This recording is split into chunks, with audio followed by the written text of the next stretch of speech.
하나님의 말씀은 사사기 7장 1절로 3절입니다. 사사기 7장 1절부터 3절까지 말씀. 찾으신 줄 알고 제가 봉독하겠습니다. 여룹바알이라 하는 기드온과 그를 따르는 모든 백성이 일찍 일어나 하룻샘 곁에 진을 쳤고 미디안의 진영은 그들의 북쪽이요 모레산 앞 골짜기에 있었더라.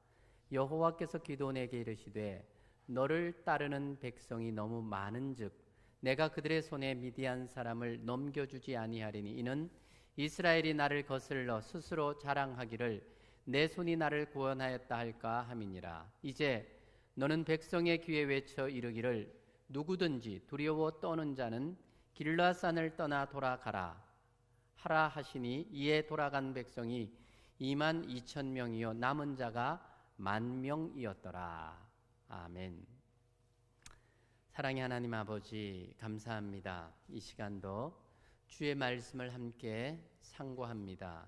주님 깨달을 수 있도록 주의 영을 부어주시기를 원합니다.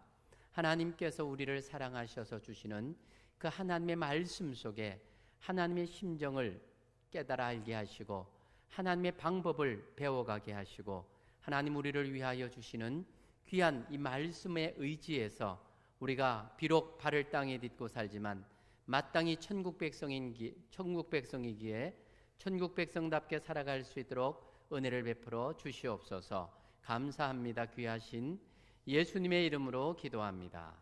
아멘. 오늘 본문의 말씀 우리가 함께 상고합니다. 인간은 희망을 먹고 산다 그런 말을 합니다. 이건 사실입니다. 아무리 어려움을 당해도 힘든 일을 만나도 희망이 있으면 참고 인내하며 이기고 극복합니다. 혹 우리들 가운데 희망을 잃어버리신 분이 계십니까? 그렇다면 오늘 말씀 안에서 이 희망을 새롭게 발견하고 희망을 붙잡는 귀한 시간 되기를 원합니다. 성경에 보면 형통하다라는 단어를 사용하지요. 형통하다. 우리 모두가 형통한 삶을 살고 싶어 할 겁니다. 그런데 이 형통이라고 하는 말이 우리는 보통 생각하기를 일이 술술 잘 풀리고 잘 되는 것이라고 생각을 하는데 사실은 이 형통이라고 하는 이 말 자체가 prosper라고 하는 영어 단어입니다. 이거는 pro 플러스 spur, for 플러스 hope 이런 의미입니다. 그러니까 희망이 있는 삶, 그것을 우리는 형통한 삶이다 그렇게 말을 합니다. 진정한 희망, 형통의 삶을 어디서 발견할 수 있을까? 오늘 성경은 우리에게 이에 대한 귀한 답을 주고 있습니다. 결론적인 말을 먼저 한다면 예수님 안에 희망이 있습니다 라는 것입니다. 한번 따라할까요? 예수님 안에 희망이 있습니다. 여러분들이 그리스도 안에 있다면 우리 안에 있는 이 희망을 다시 끄집어낼 수 있기를 바랍니다. 오늘 본문에 보면 여룹바알이라고 하는 기드온의 이름을 설명하고 있습니다. 여기에는 분명한 의도가 있음이 분명합니다. 여룹바알이 무슨 뜻입니까? 바알과 싸운 용사라는 뜻입니다. 이는 기드온이 더 이상 겁장이나 졸장부가 아니라는 그것을 강조하고자 하는 그런 의미가 될 것입니다. 이제 이스라엘의 새로운 지도자로 기드온의 명령에 따라서 모여든 이스라엘 백성들이 몇 명입니까? 32,000명의 무리가 미디안과 아말렉 그리고 동방의 연합군을 대항해서 싸울 준비를 하고 있는 것입니다. 1절을 우리가 같이 한번 읽겠습니다. 사사기 7장 1절입니다. 시작. 기드온과 그를 따르는 모든 백성이 일찍 일어나 하룻샘 곁에 진을 쳤고 미디안의 진영은 그들의 북쪽이요 모레산 앞 골짜기에 있었더라. 패배감에 젖어 있던 이스라엘 백성들에게 기드온은 희망입니다. 지금까지 기드온처럼 용기를 내어서 이스라엘을 인도한 사람이 없었습니다. 그래서 7년 동안 유린당해도 아무 말 하지 못하고 고통을 고스란히 감내해야만 했습니다. 무기력하게 미디안에 의해서 약탈당하는 것이 일상이었던 사람들입니다. 이제는 3만 2천 명이나 모였습니다. 사기가 충천합니다. 모든 백성이 아침 일찍 일어나 희망 속에서 하룻샘 곁에 진을 쳤습니다. 아침 일찍 일어났다는 말이 무슨 의미겠습니까? 자신감으로 충만했다라는 그런 의미가 포함된 내용들입니다. 건너 북쪽 모래산 앞 골짜기에 진을 치고 있는 이 미디안의 연합군과 일촉즉발의 상황이 된 것입니다. 이 상황에서 하나님께서는 기드온에게 이상한 명령을 내리고 계시는 겁니다. 2절 말씀입니다. 같이 한번 읽도록 하겠습니다. 시작. 여호와께서 기드온에게 이르시되 너를 따르는 백성이 너무 많은즉 내가 그들의 손에 미디안 사람을 넘겨주지 아니하리니 이는 이스라엘이 나를 거슬러 스스로 자랑하기를 내 손이 나를 구원하였다 할까 함이니라. 지금 기드온을 따르는 이스라엘의 백성들은 3만 2천 명입니다. 그런데 상대 숫자는 얼마나 될까요? 8장 10절 말씀을 참고로 보면 이때 세바와 살문나가 갈골에 있는데 동방 사람의 모든 군대 중에 칼든 자 12만 명이 죽었고 그 남은 1만 5천 명가량은 그들을 쫓아 거기 있더라. 계산해 보면 몇 명입니까? 13만 5천 명입니다. 그것은 숫자로 헤아리는 숫자만 그렇고 아마 그것보다 더 많았을 겁니다. 그 나온 숫자만 해도 13만 5천, 3만 2천과 대적을 한다면 거의 1대 4의 숫자입니다. 그리고 이 13만 5천은 어떤 사람들입니까? 잘 훈련된 군인들입니다. 그런데 하나님께서 훈련되지도 못한 모여있는 이스라엘 백성 3만 2천을 향하여 뭐라고 말하느냐 하면 숫자가 너무 많다. 기드온의 입장에서 볼 때는 그 하나님의 말씀이 어떻습니까? 절망적일 것이었습니다. 겨우 희망을 붙잡고자 하는 그에게 다시 절망감을 안겨주는 장면입니다. 그 숫자로 싸워도 사실은 중과 부적이지 않습니까? 하나님은 아직 전쟁을 시작하기도 전에 전쟁에서 이 숫자로 이기면 너희 힘으로 이겼다고 착각할 것을 걱정하고 계신다는 겁니다. 지금 기드온이 무슨 전쟁에 능한 지도자도 아닙니다. 그를 따르는 백성들도 전쟁에 능한 군인들이 아닙니다. 지금 이들이 3군 연합군을 상대하기에는 벅찬 일입니다. 전쟁에서 사실은 승리할 가능성이 없는 겁니다. 만에 하나 이기게 된다면 정말 스스로 생각해도 너무 대견한 일입니다. 그렇다고 자신들의 능력으로 이겼다고 생각하는 것은 아마 너무 섣부른 걱정이 아닐까 생각이 들 정도입니다. 그런데 하나님께서는 기드온에게 돌려보낼 구체적인 방법까지 알려주고 있습니다. 3절 말씀 같이 읽겠습니다. 시작. 이제 너는 백성의 궤에 외쳐 이르기를 누구든지 두려워 떠는 자는 길르앗산을 떠나 돌아가라 하라 하시니 이에 돌아간 백성이 2만 2천 명이요 남은 자가 10,000명이었더라. 한번 보세요. 지금 전쟁하기 무서운 사람 돌아가라 하니까 몇 명이? 2만 2천 명이 내가 여기 왜 왔나? 안 그래 두렵고 떨고 있는데 혹시 죽을까 떨고 있는데 돌아가라 하니까 옳다 됐다고 그냥 짐 싸가지고 바로 돌아간 사람이 3분의 2가 넘었다는 겁니다. 3만 2천 명으로도 힘든 전쟁에서 10,000명만 남겨놓고 어떻게 전쟁을 치르겠습니까?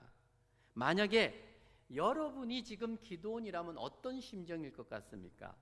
하나님, 해도 너무합니다. 그렇죠?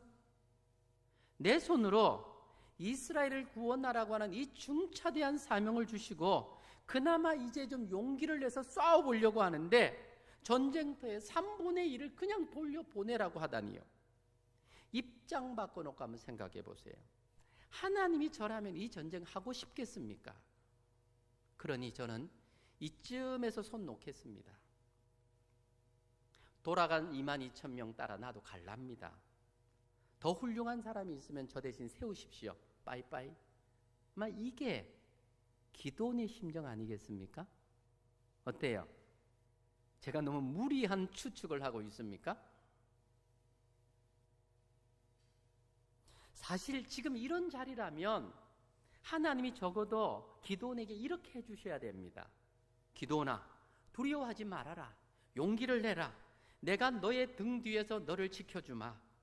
내가 너와 함께 할 테니까 용기를 잊지 말아라. 비록 적은 숫자지만 전쟁하다 모자라면 내가 더 많이 보내줄게. 그러니까 용기 내라. 내가 너와 함께 하니까 너는 결코 죽지 않을 거다.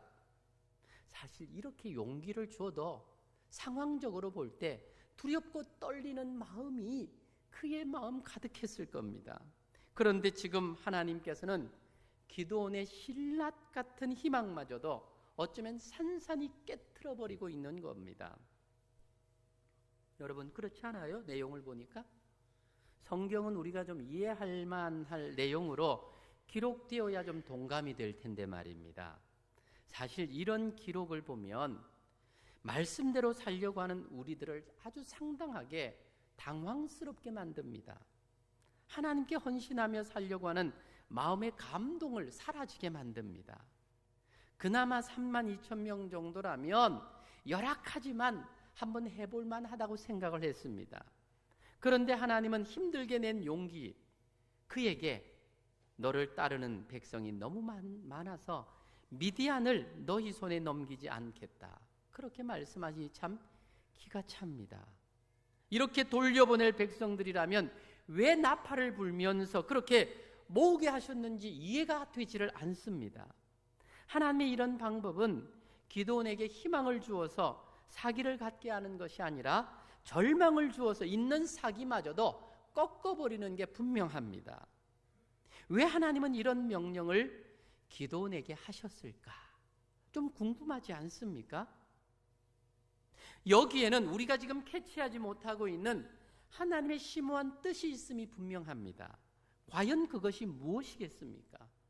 지금 기드온과 이스라엘 백성들은 작은 희망을 붙들고 있습니다. 32,000이라고 하는 숫자는 적어도 기드온과 모인 백성들에게는 희망의 숫자였습니다. 하지만 하나님은 그들에게 미약하고 희미한 이 가능성 정도의 희망을 갖게 하고 싶지 않았던 겁니다. 하나님은 하나님 자신에게 희망을 갖게 하고 싶으셨던 겁니다. 32,000이 주는 희망이 아니라 구원자 되신 하나님께서 기드온의 희망이 되어주고 싶으셨다는 것입니다. 하나님의 이름으로 미디안을 쫓아내고 싶으셨다는 것입니다. 그래서 하나님께서는 백성들에게 기대했던 희망을 절망으로 바꾸고 싶어 하는 겁니다. 골이 깊을수록 산이 높은 것처럼 사람에 대한 절망이 클수록 하나님에 대한 희망이 커지는 겁니다. 우리가 살아가는 인생의 길이 고통의 골짜기가 깊을수록 축복의 봉우리가 높아지는 것입니다. 하나님은 기드온에게 하나님이 주시는 큰 희망을 갖게 하시려고 22,000을 돌려보내는 절망을 경험하게 하고 있는 것입니다. 하나님은 기드온에게 백성들을 향하여 두려워 떠는 그러한 사람은 집으로 돌아가라고 외치게 하셨습니다. 하나님은 눈에 보이는 백성들로 인하여 희망을 갖게 하는 것이 아니라 구원자 되신 하나님으로 희망을 갖게 하고 싶으신 겁니다. 여기에서 우리 한 2분 정도의 영상인데 제가 보다가 좀 은혜가 돼서 말씀과 좀 연관이 돼서 좀 잠깐 한 2분 정도 영상을 보고 계속 말씀을 전하겠습니다. 소리를 좀 더 키워주세요. 끝장을 내고 싶어서 기도를 마지막으로 드린다. 유서를 쓰고 기도 드린 적이 있어요. 사람들이 제 인생을 끝장냈어요. 하나님, 전 어떻게? 전 할 수 없는데. 하나님 어떻게 이 상황에 저를 던져놓으셨어요?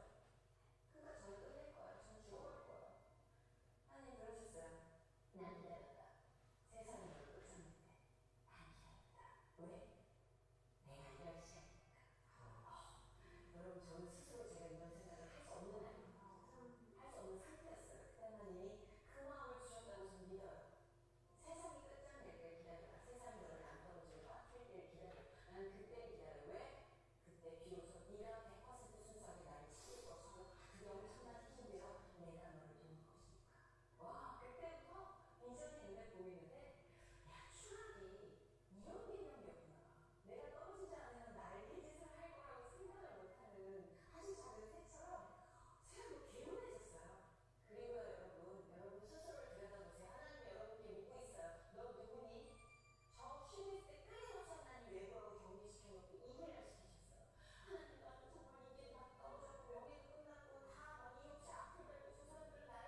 모든 태어난 것 자체로 하나님께서 내 가치를 부여주셨다는 확신만 있으면 이유 없이 미워하는 사람들과 상관없이 나는 나의 삶을 살 수 있고 그 사람들이 나중에 각도를 바꿔서 나를 좋아해 줄 수도 있고 나에 대해 신경을 쓰지 않을 수도 있고 나를 계속 미워할 수도 있어요. 그런데 중요한 건 내가 그걸 신경 쓰지 않는 마음이 아플 수는 있어요. 그게 내 방향을 만들어줄 수 없어요. 왜? 나는 하나님의 딸이니까. 예, 우리 잠깐 그 개그우먼이었던 정선희 집사의 간증을 잠깐 보았습니다. 그 간증 속에 하나 추락하는 것의 의미를 찾았다. 추락하기 전에는 날개짓 할 수 있는 그런 것을 감히 생각하지 못했다는 거지요. 왜 지금 이스라엘 백성들에게 절망감을 안겨주고 있는가? 사실 작은 희망을 붙들고라도 그렇게 서고 싶었지만 하나님은 그게 아니라는 겁니다. 하나님은 너의 작은 그 희망 가지고는 안 돼. 진정한 희망인 나를 붙들어야 네가 산다. 지금 그걸 위해서 뭘 하고 있는 겁니까? 22,000이라고 하는 모인 무리를 다시 돌려보내고 있는 겁니다. 인생이 만나는 가장 깊은 절망의 골짜기는 사실은 하나님을 만나는 희망의 기회가 된다는 것입니다. 지금 하나님은 기도원의 시선을 더 이상 모인 사람들에게 희망을 찾게 하고 싶지 않으셨던 겁니다. 세상에서 찾는 희망을 바꾸어 하나님께 희망을 두게 하고 싶었던 겁니다. 사랑하는 여러분, 진정한 희망은 세상이 줄 수 없습니다. 신기루 같은 가짜 희망에 속으면 안 되는 겁니다. 예수님께서 이 땅에 오신 것도 정말 우리에게 진정한 희망을 보여주고 싶어서 성육신하신 것입니다. 예수님은 오직 자신만이 희망이 되신다고 스스로 선포하셨습니다. 예수님이 요한의 제자들에게 친히 이렇게 말씀하셨지요. 마태복음 11장 4절로 6절의 말씀입니다. 예수께서 대답하여 이르시되 너희가 가서 듣고 보는 것을 요한에게 알리되 맹인이 보며 못 걷는 사람이 걸으며 나병 환자가 깨끗함을 받으며 못 듣는 자가 들으며 죽은 자가 살아나며 가난한 자에게 복음이 전파된다 하라. 누구든지 나로 말미암아 실족하지 아니하는 자는 복이 있도다 하시니라. 예수님은 인생에 회복이 필요한 모든 자에게 희망이 되기 위해서 이 땅에 오셨다는 목적을 선포하고 계시는 것입니다. 하나님 우리 인생을 창조하실 때에 아주 정상적인 삶으로 창조하셨습니다. 못 보는 사람이 없었습니다. 못 걷는 사람이 없었습니다. 상처받은 인생이 없었습니다. 하지만 죄로 말미암아 무너진 우리 인생들, 죄의 결과로 다가온 인생의 많은 잔재들 앞에 절망하는 인생들, 내가 회복시켜주기 위해 왔다.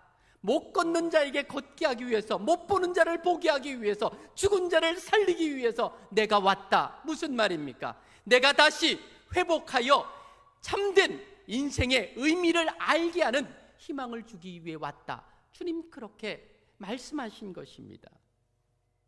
예수님이 희망을 주시기 위해서 이 땅에 오셨을 그때 희망이 눈에 보이는 희망이 아니었기 때문에, 손에 잡히는 희망이 아니었기 때문에 사람들은 예수님을 배척했습니다.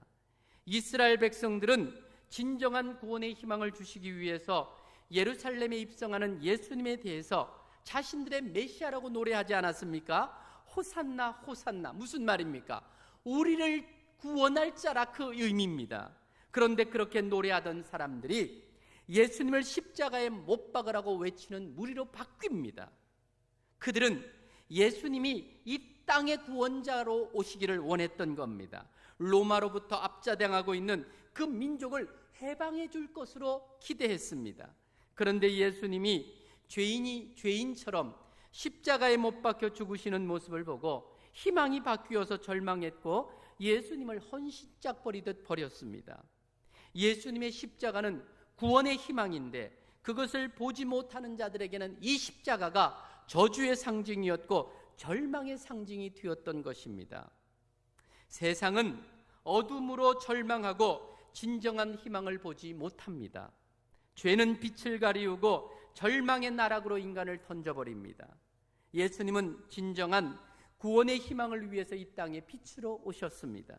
요한복음 1장 1절에서 5절입니다. 태초에 말씀이 계시니라.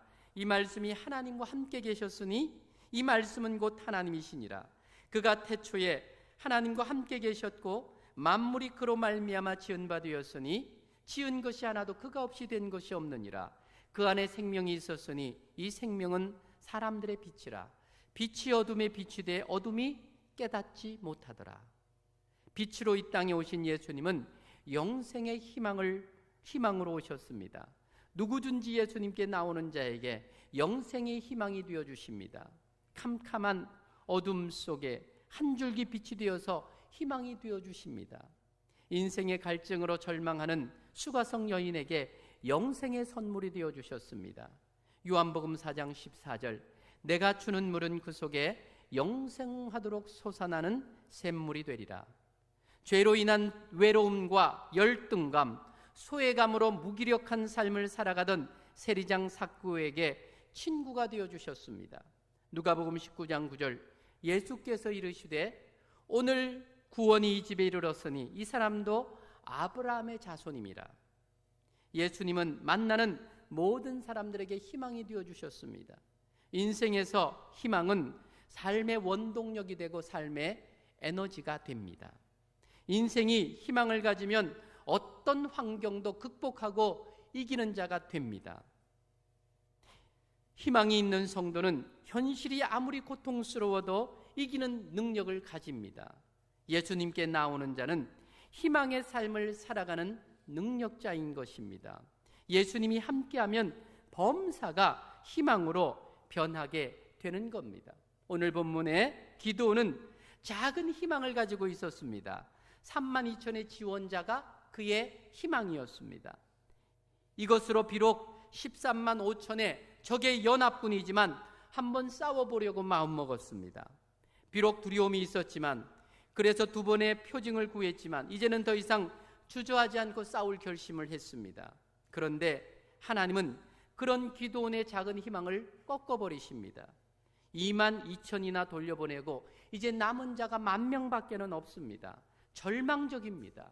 하나님은 3만 2천에 기대하는 이 기도원의 작은 희망을 포기하게 하시고 하나님을 기대하게 하는 희망을 새롭게 주신 것입니다. 이제 기도원의 희망은 하나님이십니다. 이것을 깨닫고 인정하게 하기 위해서 지금 기도원을 절망의 계곡으로 던져버린 겁니다. 하지만 절망 가운데 있는 기도원을 하나님은 찾아가셔서 희망 되신 하나님 자신을 보여주신 것입니다.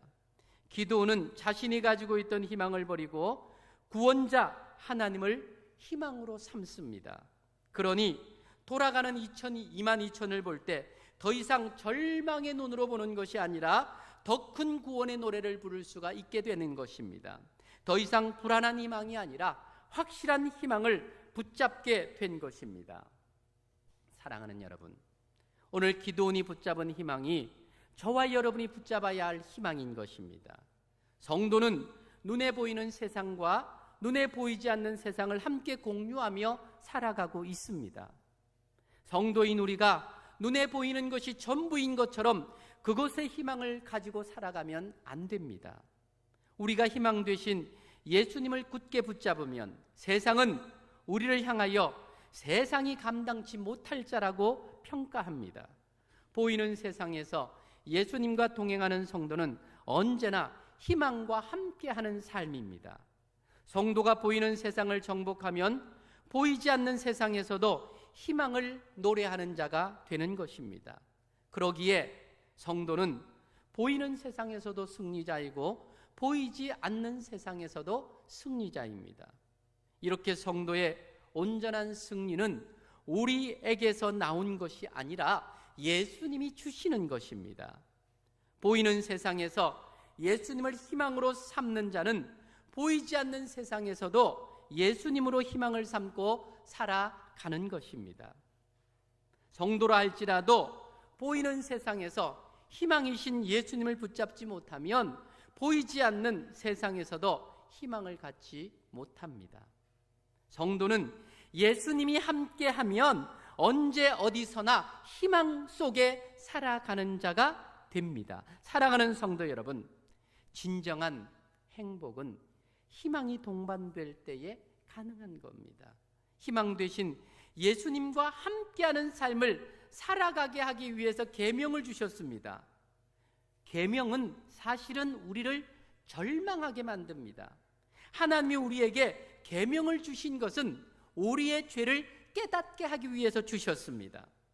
계명의 삶을 살아가면 절망입니다.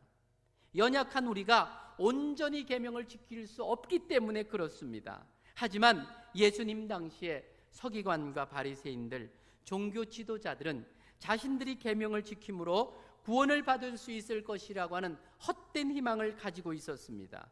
결국 예수님은 그 잘못된 희망을 가진 그들을 버리셨고 지옥 백성이라고 말씀하셨습니다.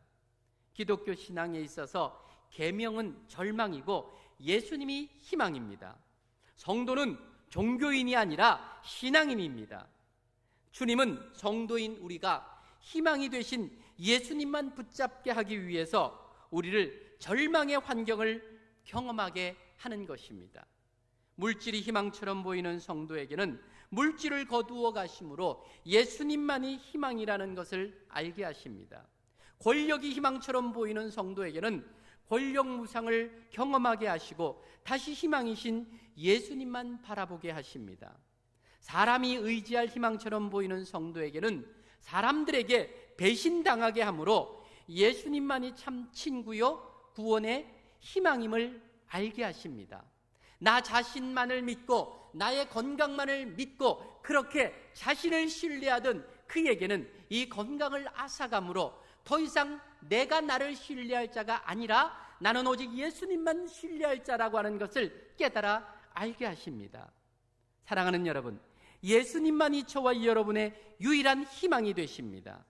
예수 그리스도 안에 보이는 세상에서 만나는 인생의 수수께끼를 풀 수 있는 답이 있는 것입니다. 예수님 안에 보이지 않는 세상에 영원한 희망이 있는 것입니다. 오늘 기도원에게 따르는 사람이 너무 많다 말씀하시는 것은 네가 가진 희망을 놓아야 진정한 희망을 만날 수 있다라고 하는 하나님의 메시지입니다. 사랑하는 성도 여러분, 우리가 살아가는 생이 그리 길지 않습니다. 참 짧아도 그 짧은 인생이 참 빨리 지나갑니다. 예수님만이 우리의 희망이 된다는 진리를 빨리 깨닫고 예수님을 붙잡으시기를 바랍니다. 내가 만나는 절망을 더 이상 저주라고 생각하지 말고 희망 되신 예수님을 붙잡게 하는 사닥다리라고 생각하십시오. 우리가 희망 되신 예수님을 만나면 우리가 만나는 모든 일들은 다 의미가 있고 답이 있는 것입니다. 예수님을 만나면 그 안에 형통한 삶을 만나게 되는 것입니다. 즉 예수님 안에 희망이 있습니다. 이 땅에서의 삶과 이후에 천국까지의 동행을 약속하고 계십니다. 주님은 말씀하십니다. 나를 찾고 찾는 자가 나를 만나리라. 멀찍이 주님을 따라가지 말고 가까이에 주님 곁에 서십시오. 하나님을 가까이 하는 것이 내게 복이라 하였습니다. 멀찍이 주일 오전 예배만 드리지 말고 가까이 주일 오후 예배도 드리고 수요 예배도 드리십시오. 멀찍이 공예배만 드리지 마시고 가까이 새벽 기도도 깨우십시오. 오늘도 우리 곁에서 우리의 삶을 붙드시는 예수님으로 인해서 승리의 노래를 부를 수 있는 저와 여러분, 우리 남산은의 성도들 되시기를 주님의 이름으로 축원합니다. 같이 한번 기도하기를 원합니다. 사랑하는 여러분, 오늘 본문의 이야기는 너를 따르는 자가 너무 많다.